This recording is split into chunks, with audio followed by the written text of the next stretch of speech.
결혼을 한 이후에 저는 정말 인생의 절정기를 맞이했다고 할 정도로 제 인생이 너무나도 순탄하게만 흘러가게 되었어요. 돈을 잘 벌어오는 남편 덕분에 생활비 걱정도 하나 없었고요. 제 나이 32살에 결혼을 해서 34살에 낳은 떡두꺼비 같은 아들은 애기도 많고 말도 잘 듣고 친구들과의 관계도 원만하게 좋았거든요. 항상 칭찬만 받아오는 아들이었기 때문에 다른 엄마들 사이에서도 항상 아들 하나 잘 키웠다 하는 이야기까지 들을 수 있었지요. 저는 남편이 벌어오는 돈으로는 생활이 충분히 가능했기 때문에 직장도 다니지 않고 오로지 아들 하나를 위해 헌신하면서 살았어요. 눈에 넣어도 안 아픈 자식이라 하더니 정말 저희 아들이 너무너무 예뻐서 견딜 수가 없었지요. 게다가 떡하니 아들을 낳았다고 시댁에서는 저를 복덩이 취급해 주셨거든요. 이렇게 귀하고 예쁜 손자를 낳은 우리 며느리를 누가 미워할 수 있겠니? 너는 우리 집안 복덩이다. 너랑 결혼한 다음부터 우리 아들도 일이 술술 잘 풀려서 승진도 2번이나 하고 말이야. 성과급도 엄청나게 받았다고 우리한테 용돈까지 턱턱 주니 얼마나 행복한지 모른다. 게다가 우리 손자가 얼마나 예뻐. 얘는 말도 참 곱고 예쁘게 해. 이게 다 지 어미한테 교육을 잘 받아서 그런 거 아니겠니? 나는 우리 며느리가 참 좋다. 우리 며느리가 최고야. 저만 보면 예뻐 죽겠다는 시부모님께서는 남편 몰래 용돈도 자주 쥐어주셨고요. 저의 인생은 이렇게 순탄하게만 흘러가는 줄 알았어요. 저희 아들이 초등학생이 되어서 입학을 처음 했을 때가 아마 저의 인생에서 몇 안 되는 긴장되는 순간이었던 것 같아요. 하나뿐인 우리 아이가 드디어 첫 사회생활을 시작하게 된 거 아니겠어요? 물론 어린이집도 다니고 유치원도 다니긴 했지만 그때는 본인 스스로 해낸다기보다는 부모의 손길이 훨씬 많이 필요한 시기였잖아요. 하지만 초등학생은 뭔가 달라도 다르게 느껴지더라고요. 학교에서 친구들이랑은 잘 지내고 있는 건지 공부는 잘 따라가고 있는 건지 정말 물가에 내놓은 아이처럼 걱정이 되었었는데 어느 날 학교에서 하교를 하고 집에 왔는데 친구 한 명을 집에 데리고 왔더라고요. 어머, 너는 누구니? 우리 민우랑 같은 반 친구니? 우리 집에 놀러 온 거야? 엄마, 찬영이라고 내 짝꿍인데 오늘 우리 집에 놀아도 되냐고 물어봐서 데리고 왔어요. 찬영이나 엄마한테는 찬영이가 말을 해줬대요. 집에서 놀고 갈 거니까 간식해주세요. 저는 처음으로 우리 아들이 데리고 온 친구였기 때문에 정성스럽게 간식을 만들어서 대접을 해주었고요. 다음에 또 놀러 오라고 말을 했죠. 친구들이랑 잘 지내고 있는 건지 너무나도 궁금했었는데 이렇게 눈으로 보여주니까 우리 아들이 기특하기 그지없더라고요. 근데 그 다음날 우리 아들이 찬영이네 집으로 놀러 간다는 이야기를 하더라고요. 저는 빈손으로 보내기가 조금 그래서 약소하지만 제 취미가 비누 만들기였거든요. 집에서 만들어둔 우리 아들이 쓰는 순한 수제 비누를 포장해서 선물로 보냈어요. 뭐 남들이 보면 그냥 놀러 가는 건데 극성이다 싶을 수도 있겠지만 그렇게 해야 마음이 편하겠더라고요. 근데 찬영이네 집에 놀러 갔다 온 아들이 그 집에서 쿠키를 구웠다면서 들고 온 게 아니겠어요? 저는 찬영이 엄마를 본 적이 없었지만 느낌이 너무나도 좋게 느껴졌어요. 사실 저도 집에서 아이와 베이킹을 해본 적이 있었는데 늘 집안이 난장판이 되어서 몇 번 해준 적 없었거든요. 그런데 무려 아들 친구까지 데리고 쿠키를 구웠다니 뭔가 아이를 위해 노력하는 엄마처럼 느껴지더라고요. 그래서 찬영이 엄마를 꼭 한번 보고 싶다는 생각을 하게 되었죠. 그게 비단 저의 생각만은 아니었나 봐요. 찬영이네 엄마도 저랑 똑같은 생각을 했는지 저희 아들 손에 초대장을 만들어서 들려보낸 거죠. 엄마, 찬영이나 엄마께서 엄마를 꼭 한번 보고 싶다고 하시는데 내일 찬영이네 집에 엄마도 같이 가면 안 돼? 다음에 올 때는 엄마랑 같이 오라고 하셨단 말이야. 같이 가자. 그래? 엄마도 찬영이 엄마를 꼭 한번 보고 싶었는데 잘 됐다. 그럼 우리 선물 같은 거 같이 사서 내일 찬영이네 집으로 놀러 가자. 다음날 저는 문방구에서 찬영이에게 줄 선물을 포장해서 찬영이네 집으로 가게 되었어요. 찬영이 엄마랑 드디어 인사를 하게 되었죠. 사실 겉모습으로 사람을 판단하면 안 되는 거지만 찬영이 엄마는 살짝 올라간 눈매에 뾰족하게 생긴 얼굴이긴 했지만 저에게 무척이나 반갑다는 듯이 인사를 해주었어요. 만약 아이들끼리 이렇게 친하게 지내지 않았다면 제가 어울려 지내진 않았을 법한 외모를 가지고 있긴 하지만 사람의 내면은 또 다를 수 있으니 저도 반갑게 인사를 했죠. 비누를 선물로 보내주셨던 거 직접 만드신 거 맞죠? 손재주가 정말 좋으신가 봐요. 비누가요 참 순하고 향도 좋더라고요. 다음에도 또 부탁해도 될까요? 제 관심사로 물꼬를 트더니만 쉴 새 없이 말을 하는데 이게 질리거나 기가 빨리거나 하지 않고 적당히 기분 좋게 대화가 이어지더라고요. 성격이 좋아도 너무 좋은 것 같았어요. 찬영이 엄마가 낯가림도 없고 활발하기도 하고 아이 교육에도 관심이 꽤 많은 것 같았어요. 저도 아이 교육에 관심이 많았거든요. 아무튼 찬영이 엄마랑 짝짝꿍이 잘 맞았죠. 그렇게 쉴 새 없이 대화를 나누다 보니까 저녁 6시가 넘어서 집에 슬슬 가봐야겠다고 생각을 했어요. 어머, 벌써 가시려고요? 시간이 이렇게 된 줄도 모르고 너무 즐거웠어요. 혹시 괜찮으시면 저희 집에서 저녁 식사하고 가시는 거 어때요? 제가 해물탕 끓이려고 준비도 다 해놨었는데 그러지 말고 같이 저녁 드시고 가면 좋겠어요. 저희야 남편이 야근을 하고 온다고 해서 시간이 괜찮은데 찬영이 아버지 올 시간 다 된 거 아니에요? 퇴근하고 집에 왔는데 불청객이 있으면 불편하실 수도 있잖아요. 다음에 같이 먹어도 되는데요, 뭐. 우리 앞으로 시간 많잖아요. 저 아빠 없는데. 그 말에 저는 너무나도 당황을 하고 말았죠. 아이가 먼저 아버지가 안 계시다고 이야기를 하는데 놀라지 않을 사람이 어디 있겠어요. 순간 제가 아무것도 모르고 실수를 했구나 싶어서 허둥지둥하고 말았죠. 그러고 보니까 집안 어디에도 결혼사진이라든지 아이 아빠와 찍은 사진 같은 게 없더라고요. 제가 이혼을 하고 아이를 혼자 키워서요. 저희 찬영이도 그게 부끄러운 일은 아니라고 생각을 하는지 이렇게 가감없이 말을 해서 꼭 다른 사람들이 당황시키더라고요. 죄송해요. 아니에요. 죄송할 일이 뭐라고. 그럼 오늘 찬영 엄마가 만들어준 해물탕 먹고 갈까요? 저 해물 엄청 좋아하는데. 너무 잘 됐다. 마음이 너무 짠하고 제가 막 보듬어주고 싶다는 생각이 들더라고요. 저랑 찬영이 엄마는 그날 저녁을 먹으면서 맥주도 한 잔 나누게 되었어요. 술이 들어가니까 막 속에 있었던 이야기도 술술 나오고 제가 언니라고 말을 놓으라고 해서 저도 막 반말하고 찬영이 엄마는 저한테 언니 언니 하고 정말 둘도 없는 절친이 되었다고나 할까요? 저보다 3살이 어린 찬영이 엄마였는데 그동안 마음고생 많이 하고 살았던 것 같더라고요. 제가 진짜 친언니 같은 존재가 되어주고 싶다는 생각을 하게 되었죠. 그렇게 한 학기 내내 찬영이와 저희 아들은 서로의 집을 오가면서 놀았고 저도 찬영이 엄마랑 둘도 없는 사이로 사이좋게 지내게 되었어요. 거기다가 둘 다 아이 교육에 관심이 많다고 그랬잖아요. 같이 학교 학부모회도 하게 되면서 더 친해지게 되었죠. 학교 일에 두 팔을 다 걷고 나서서 일을 도왔고 자연스럽게 같은 반 친구들도 더 어울리게 되었어요. 저랑 찬영이 엄마까지 해서 총 6명이서 모임을 하게 되었습니다. 아이들 학원도 서로 정보를 교환해서 같은 곳으로 보냈고요. 서로 일이 생기게 되면 품앗이처럼 아이들을 봐주기도 하고 간식도 챙겨주고 하면서 두루두루 친하게 지냈죠. 저희 모임의 이름도 있었어요. 아우디라고요. 아줌마들의 우정은 뒤질 때까지 간다였죠. 애엄마들끼리 만나서 서로 시댁욕도 하고 남편 흉도 보고 서로 좋은 게 있으면 공유도 하고 아이들 용품 공동 구매도 하면서 시간을 보내다 보니까 정말 그 어떤 모임보다 더 챙기게 되더라고요. 아이들이 서로 동급생이라는 공통점이 있다 보니까 한 학기 만에 사이가 진득해졌죠. 같이 이것도 하고 저것도 하자면서 계획을 세우다가 찬영이 엄마가 그러더라고요. 우리 같이 개 같은 거 하면 어떨까요? 서로 경조사도 챙기고 돈이 모이면 애들 데리고 해외여행도 가고 하면 좋잖아요. 아니면 어디 근교로 풀빌라 펜션 같은 거 잡고 놀러 가도 좋을 것 같은데. 이렇게 서로의 집을 오가는 것도 좋지만 시간 내서 멀리 가도 좋지 않겠어요?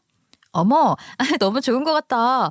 나도 애들 친구 엄마들이랑 같이 놀러 가고 싶었는데 애들끼리 어울려 놀고 엄마들은 엄마들끼리 놀고 딱이잖아. 가족들끼리 여행 가면 내가 아이 다 챙겨야 해서 제대로 놀지도 못했는데. 그래, 당장 하자, 당장. 개돈 10만 원씩 모으는 거 어때? 10만 원이요? 그러면 애들 데리고 해외여행도 못 가요. 그거 알아요? 요즘 동남아에 영어 프로그램 좋은 거 엄청 많잖아요. 애들은 영어 공부하고 엄마들은 수영하고 노는 그런 패키지들이 있어요. 보통 2, 3주 정도 일정으로 호텔 잡고 가는 건데 대충 3, 400만 원 정도 든다고 하더라고요. 내년 여름에 다 같이 가려면 한 달에 30만 원은 모아야 하지 않겠어요? 솔직히 부담되는 돈이긴 했지만 그래도 내년 여름에 해외에 가서 애들 영어 공부도 시키고 엄마들은 쇼핑이랑 운동도 하고 여유롭게 즐기면 좋겠다는 생각이 들어서 다 같이 30만 원씩 개를 들기로 했어요. 그렇게 1학년을 마치고 2학년이 되어서 새 학기를 시작하게 되었습니다. 초등학교 1학년 6월부터 개를 들기 시작해서 2학년 3월까지 입금을 했으니 10달이라는 시간 동안 개를 유지한 거죠. 1인당 300만 원, 총 6명이니까 1,800만 원이라는 큰 돈이 모인 거 아니겠어요? 근데 여기서 아주 충격적인 일이 일어나게 되었습니다. 엄마, 새학기가 시작되었는데 찬영이는 아직 방학인 줄 알았거든. 왜냐하면 2학년이 되었는데 찬영이가 학교를 안 나오는 거야. 다른 반인 줄 알았는데 선생님이 그러는 거야. 찬영이가 전학을 갔다고. 찬영이가 이제는 우리랑 같이 학교를 안 다닌다는 거야. 나 너무 충격받았어. 어떻게 말도 없이 그렇게 전학을 갈 수 있지? 어? 찬영이가 전학을 갔다니. 그게 무슨 소리야? 아니, 얼마 전까지만 해도 찬영이랑 놀았었는데 갑자기 말도 없이 전학을 갔다고? 선생님이 그러던데. 찬영이는 이제 우리 학교에 안 다니니까 찬영이 그만 찾으라고. 찬영이 전학 갔다고 그랬어. 다른 학교 갔다고. 저는 이게 무슨 소린가 싶어서 정신이 멍해졌죠. 개 모임을 같이 하던 엄마들에게 연락을 했더니만 다들 찬영이 엄마랑 연락이 안 된다고 하지 않겠어요? 저는 저희 아들이 찬영이 전학 갔다고 하더라 하고 이야기를 하니 저희 개또는 어떻게 된 건가 다들 난리가 난 거죠. 결국에는 제대로 알아봐야겠다 싶어서 저까지 5명이서 학교에 찾아가서 1학년 때 담임 선생님을 찾았어요. 선생님, 찬영이가 전학을 갔다는 이야기를 들었는데 그게 사실인가요? 아니, 갑자기 전학이라니. 혹시 어디 학교로 갔는지 알 수 있을까요? 글쎄요. 찬영이가 갑자기 전학을 가게 되어서 2학년부터는 다니지 못한다고만 했어요. 전학신고만 빨리 해달라고 하셔서 어디로 가는지는 전입신고를 하고 학교를 배정받아야 할 수 있는 부분인데 아직까지는 그 기록이 전달된 게 없어서요. 저도 잘 모르겠습니다. 어머니 무슨 일이 있으신가요? 저희 모두 황당해서 아무런 말도 하지 못했죠. 찬영이 엄마랑 개를 했는데 개돈 들고 날랐나 봐요. 이런 소리를 어떻게 선생님께 할 수 있겠어요. 저희는 서둘러서 찬영이가 살던 집으로 찾아가는데 글쎄 집이 텅 비어 있더라고요. 저희가 문 앞에서 이게 무슨 일이냐고 수근거리자 집주인으로 보이는 사람이 나타나서 화를 내시더라고요. 아줌마들, 여기 살던 그 새댁이랑 아는 사이지? 아니, 글쎄 연락은 돼. 내가 기가 막혀선 간밤에 야반 도주를 했지 뭐야. 아주 그냥 내가 그 사기꾼 같은 여자를 꼭 잡아내고야 말해야지. 월세살이를 하고 있었던 여자가 말이야. 월세를 몇 개월을 밀린 줄 알아? 조금 냈던 보증금 다 까먹고도 다음 달에 준다. 기다려달라 하더니만 월세 한 푼을 안 내고 도망을 쳐다고. 이거 참 6개월 지나 밀렸는데 야밤에 집만 쏙 빼서 튄 게 말이나 되냐고. 쓰레기도 잔뜩 버려놓고 가서 이거 집 치우느라 사람 불러서 돈까지 썼다고. 이거 미친년 아니야? 그 여자 연락처 알아? 저희도 찬영이 엄마한테 계속 전화를 걸고 있는데 꺼져 있다는 아내만 나와요. 저희도 지금 개돈 뜯겼다고요. 왜 저희한테 화를 내고 그러세요? 개돈까지 들고 날랐어. 아주 그냥 난년도 보통 난년이 아니네. 어쩜 사람 볼 줄도 몰라. 그 시기 나는 처음부터 쎄하다 싶었는데 자식 앞세워서 오갈 곳 없다고 사정을 하니까 받아줬지. 내가 월세도 깎아줬는데 어쩌면 이렇게 뒤통수를 치는지. 어휴, 아주 그냥 액땜했어. 자식 새끼 앞장세워서 그를 다 알아봤어야 했는데. 그냥 하루아침에 사람이 증발해버렸는데 저희가 무슨 수로 찾을 수가 있겠어요. 개 모임을 같이 했던 아들 친구 엄마들도 전부 미치기 일보 직전이었죠. 이대로 그냥 넘어가면 또 똑같은 피해자가 나올 수도 있고 당한 게 괘씸해서 안 되겠더라고요. 그래서 어쩔 수 없이 다 같이 경찰서에 찾아가게 되었고 찬영이 엄마를 경찰에 신고하기로 마음을 먹었습니다. 그동안 저희가 개돈을 입금했던 내역부터 시작해서 찬영이 엄마가 먼저 톡으로 개를 하자고 했던 것까지 전부 증거로 제출을 했죠. 그 여자의 통장 계좌번호며 뭐며 다 알고 있었으니까 사실 잡는 거엔 문제 없을 거라고 생각을 했거든요. 요즘 경찰들 수사력이 장난 아니잖아요. 더 큰 범죄를 저지른 사람도 다음날이면 잡아버리는 시대인데 개돈 들고 나른 여자 잡는 게 뭐 어려운 일이겠어요? 근데 글쎄 그 통장의 명의가 알고 보니 찬영이네 할머니 계좌였고 찬영이 할머니는 치매 환자로 요양병원에 입원을 해 있던 상태였던 거죠. 아예 그 계좌의 존재 자체를 모르고 계시더라고요. 한마디로 애초에 저희들의 등을 쳐먹으려고 갯돈을 붙자는 이야기를 했었던 거고 그동안 지는 돈을 한 푼도 입금하지 않았었더라고요. 저희 5명 꼬박꼬박 내서 모은 1,500만 원을 갈취하고 자취를 감춘 것이었어요. 나중에 경찰에게 들어서 알게 된 사실인데 찬영이 엄마가 글쎄 전과 11범이라는 겁니다.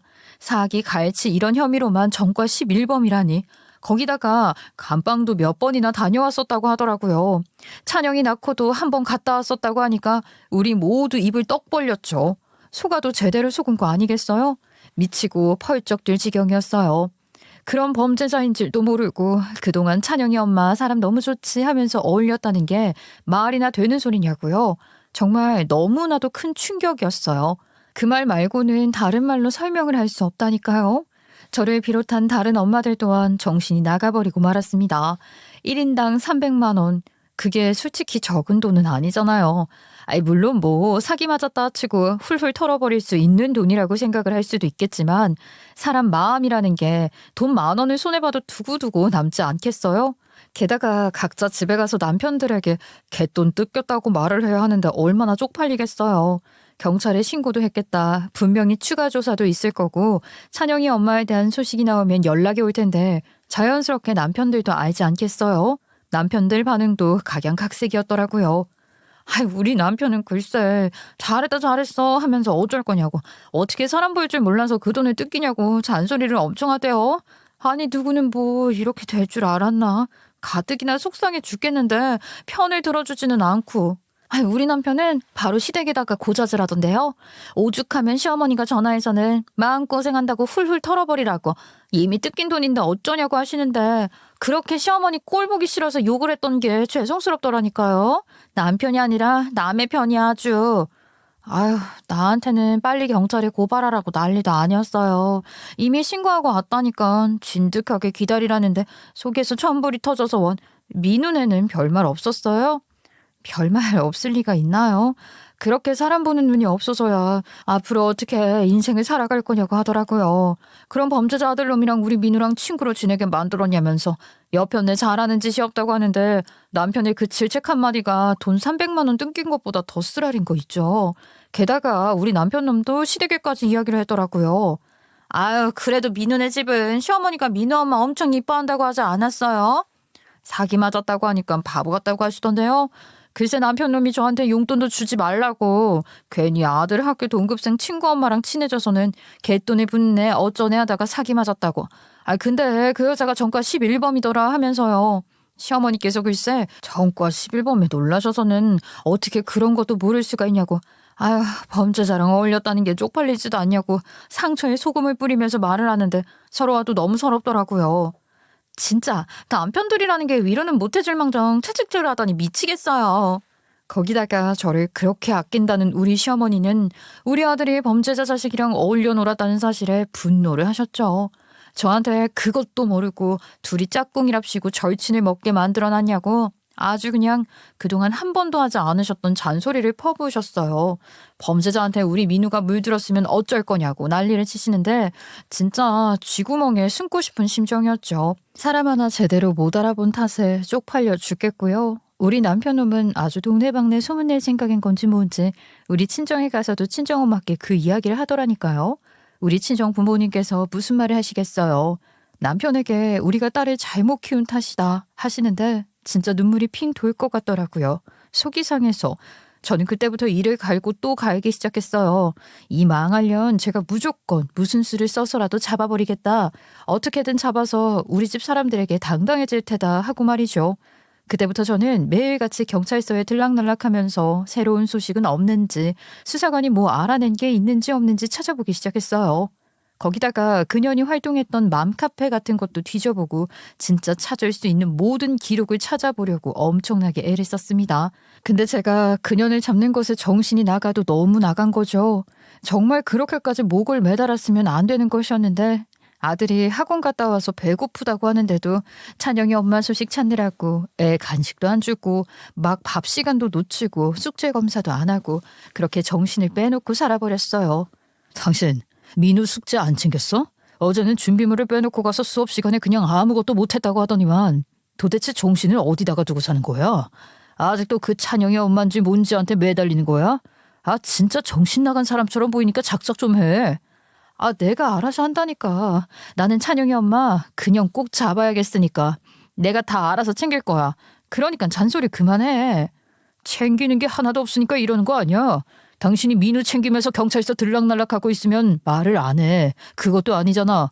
다른 엄마들은 어쩌고 있는데? 남편에게는 솔직하게 말 못했죠. 다른 엄마들은 그냥 포기하겠다. 나중에 경찰이 연락을 주던가 하지 않겠냐 하는데 저는 그 300만 원이 아까워서가 아니라 집안에서 남편에게 무시를 당한 게 너무나도 싫어서 더 목을 매달고 있었던 거라고요. 경찰이 수사를 하는데도 진전이 없으니까 어느 세월에 잡아줄 줄 알고 손을 놓고 기다리겠냐고 저는 무조건 찾아낼 거라면서 흥신소 같은 곳에도 문의를 하고 그랬었거든요. 한 번은 착수금 주면 찾아본다는 말을 남편 몰래 생활비 통장에서 300만 원을 빼서 의뢰를 했는데 자취를 감춰서 못 찾는다고 하더라고요. 그냥 생돈 날린 거죠. 못 찾는다고 말만 하면 장땡이에요? 그럼 제가 이 돈을 주고 왜 당신 같은 사람에게 맡겼냐고요. 빨리 찾아내라고요. 아니 아줌마, 여기 계약서에도 쓰여져 있잖아요. 착수금은 환불 안 된다고요. 우리가 백방으로 찾아봤는데 아무 기록도 안 남아있다니까요. 그 사람 명의로 개통된 휴대폰도 없어요. 이거야말로 사기꾼이랑 다를 게 뭐야. 당신들도 전과 있는 사기꾼들 아니야? 아줌마, 자꾸 이러시면 영업방해로 신고합니다. 저 지금 경찰 불러요. 부르든가 말든가 내 돈 돌려놓던지 아니면 그냥 잡아다가 내 눈앞에 갖다 놓으라고. 얼굴도 알고 이름도 알고 다 줬는데 왜 못 찾냐고. 제가 깽판을 부리니까 흥신소 직원이 정말로 경찰에 영업방해로 신고를 한 거죠. 저는 졸지에 경찰서에 가게 되었고 경찰이 하필이면 또 남편에게 연락을 한 겁니다. 남편이 헐레벌떡 경찰서에 와서는 진짜 미친 거 아니냐고 저에게 삿대질을 하더라고요. 남편 몰래 돈 빼서 의뢰를 한 것이었는데 남편이 알게 되는 바람에 더 큰일이 나죠 뭐. 제가 진짜 미쳤었나 봐요. 찬영이 엄마에 대한 분노감에 몇 개월이 넘는 시간 동안 그것 하나에만 매달렸고 아무런 흔적도 찾지 못하는 경찰이 무능력하다고 생각을 하게 되었어요. 물론 경찰도 얼마나 할 일이 많겠어요.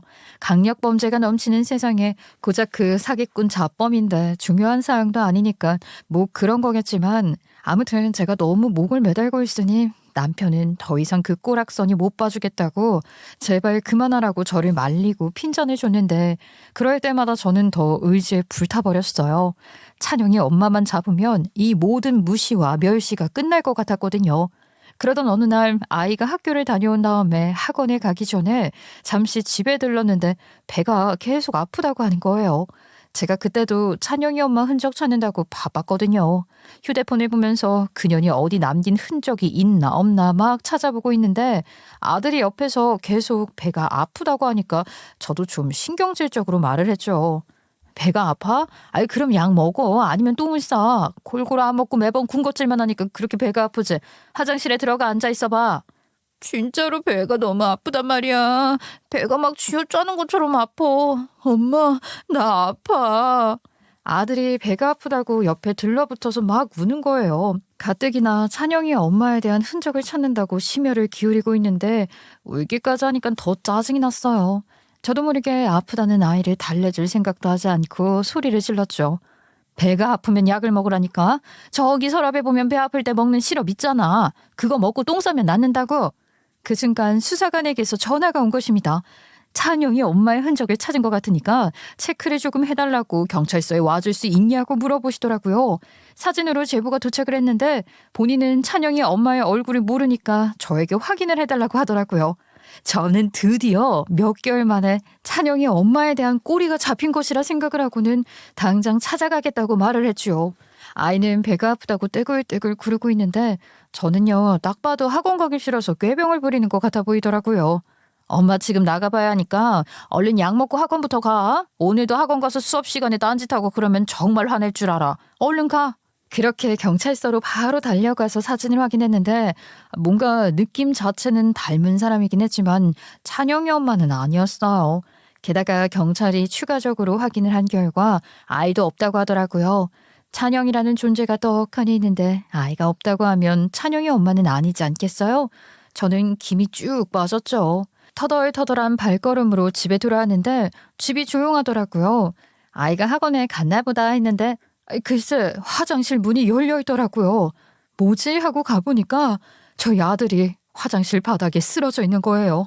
놀래서 달려가 끌어안았는데 열이 얼마나 오른 건지 온몸이 불덩이처럼 뜨끈뜨끈하더라고요. 거기다가 애가 식은땀을 뻘뻘 흘리면서 앓는 소리조차 내지 못하고 의식까지 없는 것 같은 게 아니겠어요? 저는 정말 너무 놀라서 악소리도 내지 못했어요. 손이 덜덜 떨리고 뭐부터 해야 할지 전혀 모르겠더라고요. 머릿속이 새하얗게 변해버려서 계속 민우야 민우야만 외치다가 겨우 119에 신고를 하게 되었어요. 저희 아이가 지금 의식을 잃고 쓰러진 것 같아요. 계속 배가 아프다고 했었는데 열도 엄청나고요. 식은땀도 계속 흘려요. 불러도 대답을 못해요. 빨리 와주세요. 결국에는 구급차가 와서 애를 싣고 가는데 막 이리저리 눌러보더니만 애가 맹장인 것 같다는 거예요. 빨리 수술을 해야 할 것 같다고 큰 병원으로 이송을 하겠다고 했어요. 이대로 조금만 더 지체를 하면 맹장이 터질 수도 있다는 게 아니겠어요? 맹장이 터진다니. 그러면 뱃속 안에서 다른 장기들까지 영향을 미치게 될 거잖아요. 생전 처음 듣는 말에 너무 놀래가지고 울고불고 우리 애 살려달라고 막 그랬죠. 휴대폰만 덜렁 챙겨서 구급차에 탔기 때문에 남편에게 전화를 걸었고 아들은 병원에 도착하자마자 응급수술로 수술을 하게 되었어요. 조금만 더 늦었으면 정말 맹장이 터지기 일보 직전이었을 겁니다. 다행히 제거는 잘 되었는데 이미 염증이 난 상태라서 열이 떨어지려면 시간이 조금 걸릴 것 같아요. 아마 통증도 상당했을 텐데 어린아이가 잘 버텨준 겁니다. 며칠 입원하고 지켜보는 게 좋겠습니다. 수술은 잘 된 거죠. 다행이다. 정말 감사합니다. 아이는 병실에 옮겨진 뒤에 약기운 때문인지 지쳐서 그런 건지 쓰러져서 잠이 들었어요. 저는 하염없이 병실을 지키면서 눈물만 뚝뚝 흘리고 있었는데 전화를 받은 뒤에 바로 조퇴라도 한 건지 남편이 한달음에 달려왔더라고요. 근데 뒤에 줄줄이 시댁 식구들까지 다 병원으로 찾아온 거예요. 아니, 우리 민우가 무슨 수술을 했다는 거야? 어? 지금 우리 민우는 괜찮은 게야? 어떻게 된 일인지 이야기 좀 해봐라. 울지 말고. 맹장이었대요. 맹장이 터지기 일부 직전이었다는데 다행히 제거 수술은 잘 됐고요. 아직 열이 좀 있어서 염증 수치랑 좀 더 봐야 한대요. 며칠 입원하면 된대요. 아이고 다행이다. 정말 다행이야. 그래도 일찌감치 발견을 했으니 이렇게 수술도 잘 되고 말이야. 아유 아주 고생했다 고생했어. 애미가 집에 있으니까 더 큰 위험도 없이 잘 끝났지. 그 순간 아들이 마취해서 깬 것인지 흐느껴 울기 시작했어요. 맹장을 대는 수술을 했는데다가 염증까지 했으니 몸이 얼마나 힘들겠어요. 할머니, 나 엄청 아팠어. 나 아파 죽는 줄 알았어. 그래 민우야, 이 어린아이가 수술까지 했으니 얼마나 아팠을꼬. 정말 고생 많이 했다.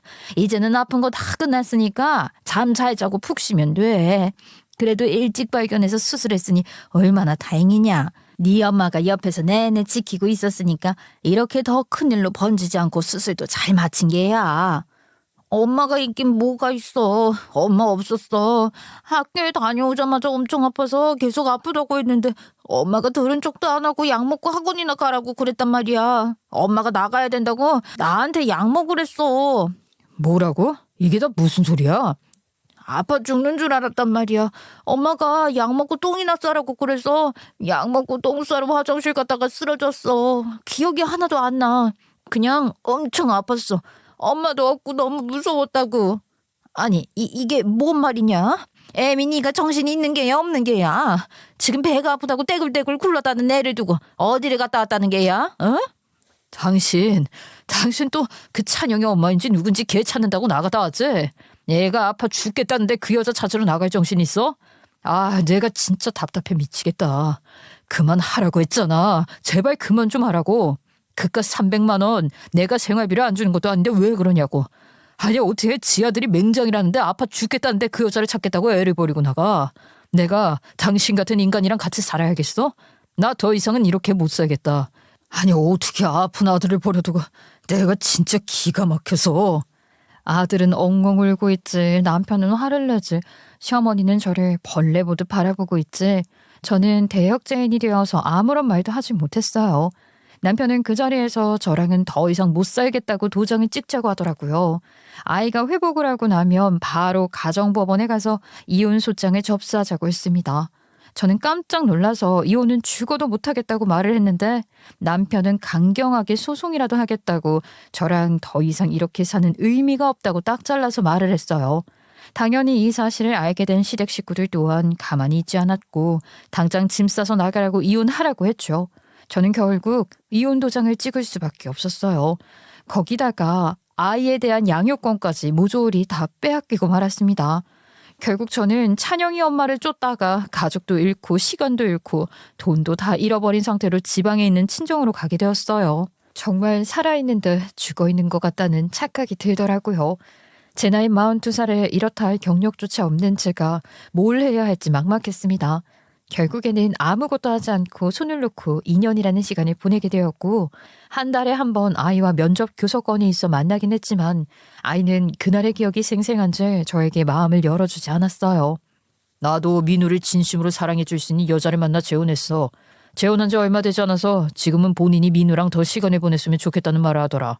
민우도 새엄마랑 잘 지내고 있고 이렇게 면접 교섭권 운운하면서 민우 만나러 오는 거 그 여자도 부담스러워하고 민우도 힘들어해. 당신한테 양육비에 대해서 일절 묻지 않을 테니까 더 이상 민우 찾아오지 않았으면 좋겠어. 그게 민우를 위한 일이라는 생각도 해줬으면 좋겠고. 저는 정말 죽을까 고민까지 했었어요.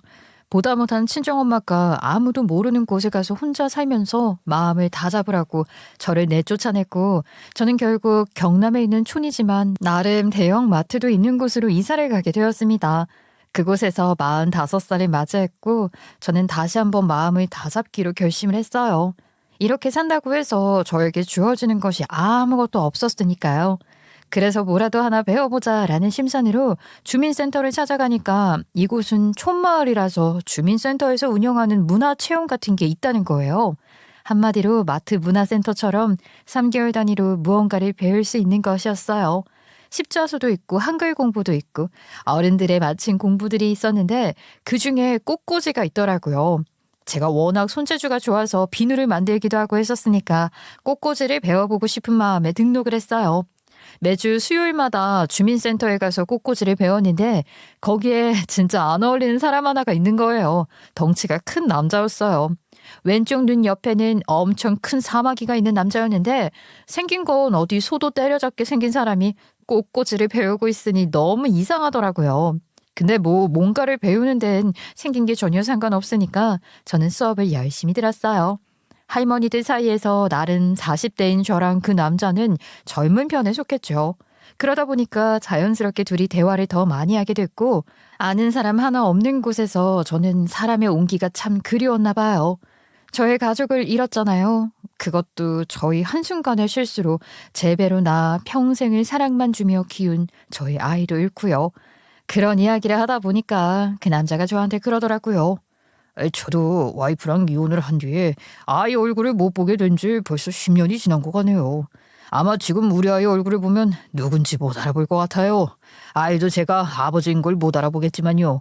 그래도 민우는 엄마랑 같이 산 시간이 있으니까 친엄마가 누군지 존재도 알고 얼굴도 알잖아요. 이혼의 아픔에 대해 이야기를 하다 보니까 공감대가 형성이 되었어요.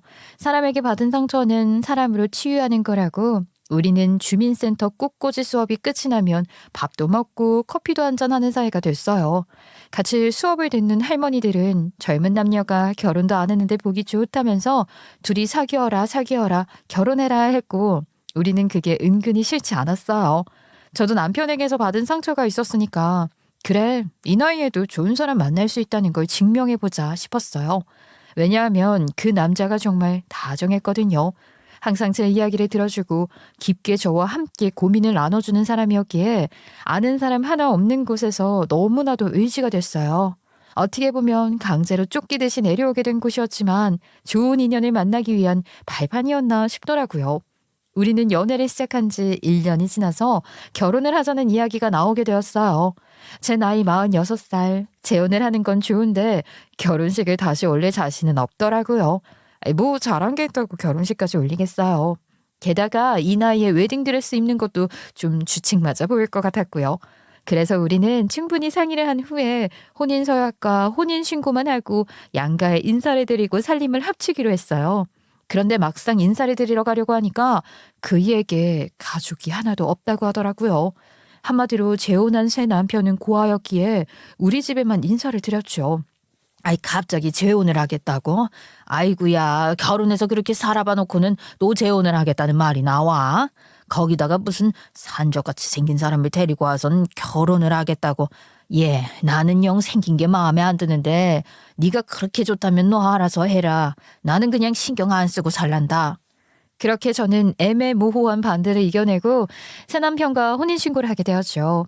그렇게 3개월 정도 살았는데 정말 너무나도 행복했어요. 그러던 어느 날 모르는 번호로 전화가 한 통 걸려오길래 뭔가 싶어서 받았더니만 글쎄 찬영이 엄마를 수사하던 수사관이라고 하더라고요. 드디어 찬영이 엄마를 잡았다는 연락을 받게 된 것입니다. 사건이 일어난 지 5년이 지나고 나서야 겨우 찬영이 엄마를 찾게 된 것이었어요.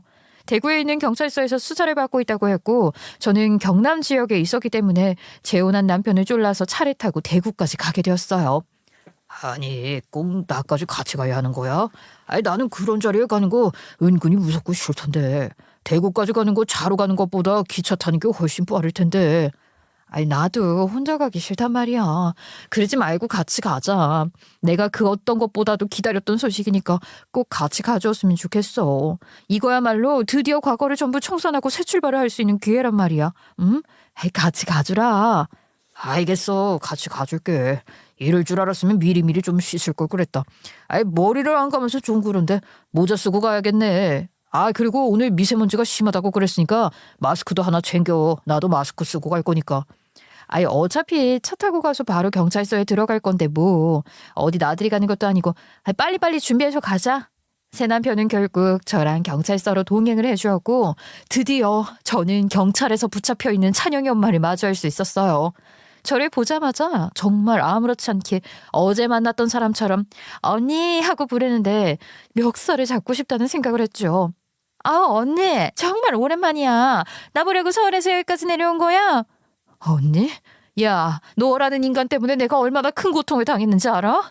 아무것도 모르면서 어떻게 뻔뻔하게 언니 오랜만이라는 말을 할 수가 있어. 너 나랑 무슨 전생의 원수지가 있냐냐? 너 때문에 내 인생이 통째로 날아갔어. 너 나한테 왜 그랬어? 너 정말 그 돈 갈취하고 싶어서 우리에게 친절한 척했던 거야? 사람이 어떻게 그럴 수 있냐고. 내가 몇 년이나 일을 갈았어. 아, 너 하나 잡겠다고 내가 몇 년이나 시간을 버린 줄 알아? 아무것도 모르면서. 언니 진짜 너 한 대 치고 싶다. 아유, 흥분 좀 가라앉히고 말을 해. 아, 근데 저분은 누구야? 민우 아버지는 아닌 것 같은데. 왜 궁금해? 그래, 내가 속 시원하게 말해주마.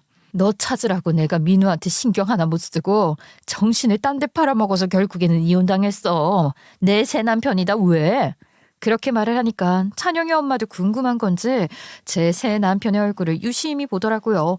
찬영이 엄마는 경찰 조사를 받느라 앉아 있었으니 아래에서 위로 올려다보았는데 표정이 삽시간에 굳더니 조용히 제 옆구리를 콕 찌르더라고요. 인연이 무슨 술수를 쓰려고 일어나 싶어서 저도 빤히 쳐다봤죠. 아이, 운전한다고 담배도 한 대 못 피웠더니만 담배 당기네. 나 나가서 커피도 한 잔 사먹고 그러고 있을 테니까 조사 다 마치면 밖으로 나와. 밖에서 기다릴게. 그때 때마침 새 남편은 담배 하나 피워야겠다면서 슬쩍 경찰서를 빠져나가더라고요. 언니, 저 사람이랑 재혼했다고? 결혼식도 올렸어? 네가 알아서 뭐 하게. 왜? 이제는 저 사람한테도 뭐 등쳐먹을 게 있나 없나 궁금하니?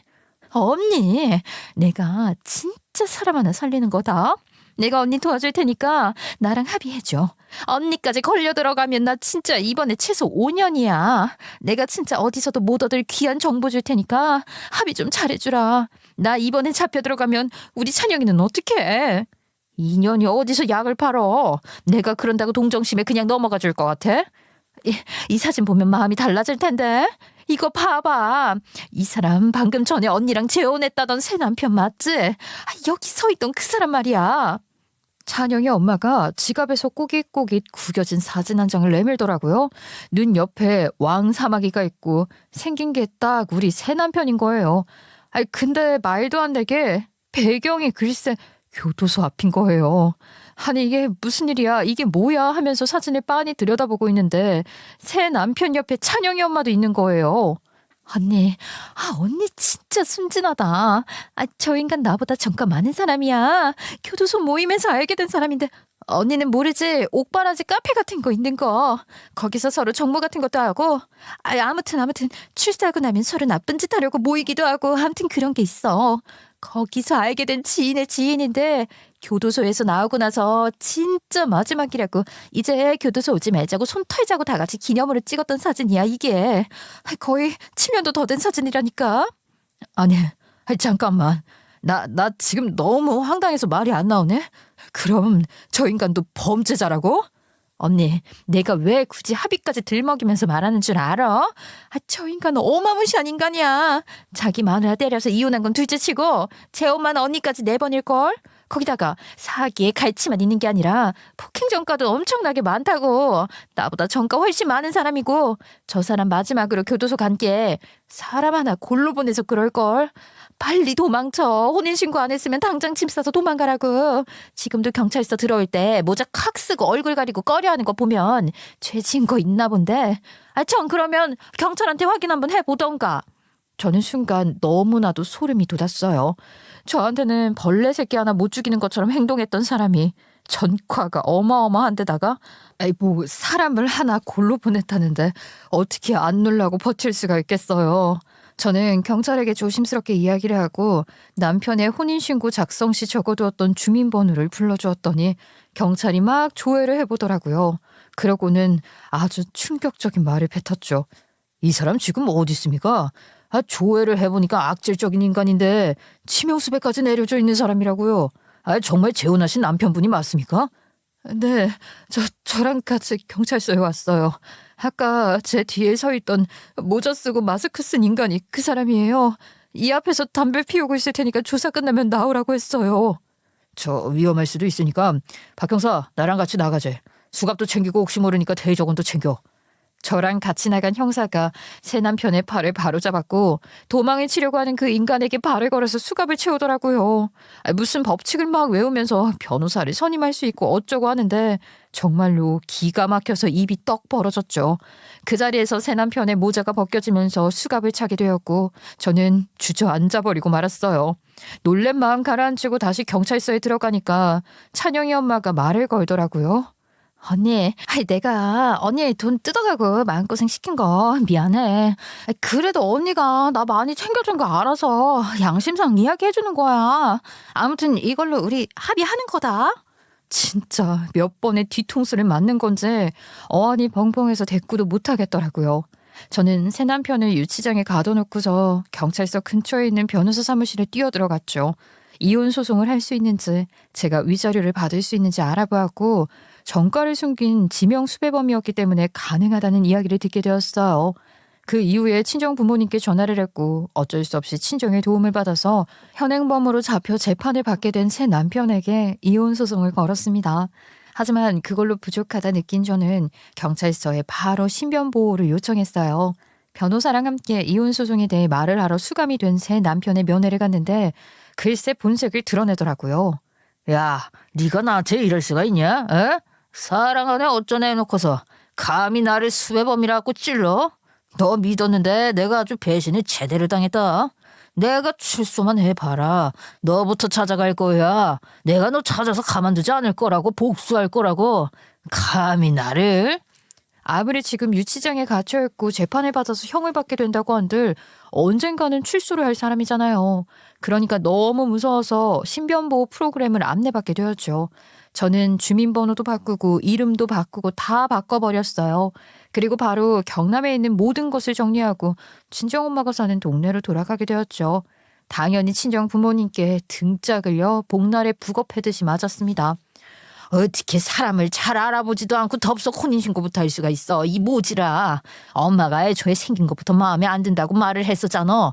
아주 그냥 이런 모질한 것을 딸년이라고 아주 이혼을 2번이나 해서 좋겠다 좋겠어. 내가 동네 창피해서 얼굴을 들고 다닐 수가 없어. 제가 지은 죄가 있는데 거기서 어떻게 무슨 대꾸를 할 수 있겠어요. 그냥 잘못했어요. 죄송합니다 했지요. 나이 40 중반에 부모님 가슴에 대못을 박은 딸이라니 그것도 남자 때문에요. 저는 그냥 비구니 팔자인가 봐요. 그래서 혼자서 정신 똑바로 차리고 살아야겠다 생각했지요. 그렇게 저는 이름을 바꾸고 새 인생을 살게 되었고 지금은 그 잠시 배운 꽃꽂이가 재밌어서 전문가 과정을 배우고 있어요. 동네에 작게 꽃집을 차리는 게 나름의 목표입니다. 그래서 정말 예쁜 꽃다발을 들고 우리 민우를 찾아가서 진심으로 사과하고 싶어요. 재혼한 남편은 다행히 그간 모든 죄에 대한 정확한 법의 심판을 받았고 악질적으로 죄를 뉘우치지 않고 숨어 살았던 점까지 가중처벌을 받게 되었어요. 그래서 징역이 나왔고 찬영이 엄마는 제가 결국 합의를 안 해줘도 사기를 너무 많이 친 탓에 5년형을 받았다고 하더라고요. 찬영이는 뭐 어디서 지내는지 모르겠지만 어떻게든 되겠죠. 저는 그냥 이제 남일에 신경 안 쓰고 제 인생이나 잘 살아보려고요. 이제는 정말 남들에게 그만 속아 넘어갈래요. 네, 알아요. 제 얼굴에 제가 침 뱉는걸요. 하지만 이렇게 다시 한번 제 과거와 후회를 반성하며 여러분들에게 쓴소리도 듣고 싶어 용기 내어 제 이야기 해보았습니다. 제 보잘것없는 이야기 끝까지 들어주셔서 감사합니다.